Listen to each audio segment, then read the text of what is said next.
પશ્ચિમ ઝોન સરદાર સોસાયટીમાં એક મકાનના માલિક હાલ બહાર રહે છે। તેમના ઘરની બહાર ડોનાલ્ડ ટ્રમ્પનું પોસ્ટર બહુ સમય પહેલાંથી જ મૂકવામાં આવ્યું હતું। જો કે હાલ ડોનાલ્ડ ટ્રમ્પ દ્વારા ભારત ઉપર વધુ 25% સાથે કુલ 50% ટેરિફ લગાવતા દેશમાં માહોલ બદલાયો છે।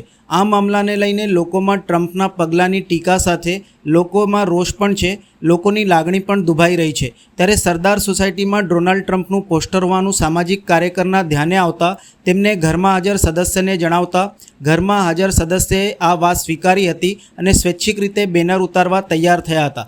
સામાજિક કાર્યકરે પોલીસ પણ બોલાવી હતી અને આ પોસ્ટર ઉતારવાની કામગીરી કરી હતી।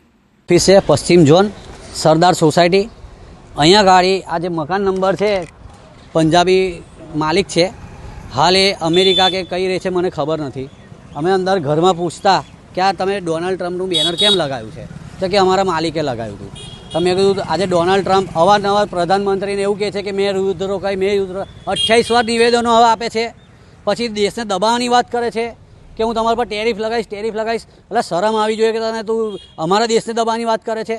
અને આ મકાન માલિકે જે અહીંયા બેનર લગાવ્યું હતું એને અમે પૂછવા ગયા એટલે એમણે સ્વૈચ્છિક કીધું કે ના બરાબર તમારી વાત, અમે બેનર ઉતારી લે છે। એટલે બેને જ જાતે કાપ્યું અને બહાર પડી જતું તો અમે ઊંચકી અને અંદર મૂકી આપ્યું છે। બેનર સહી સલામત છે।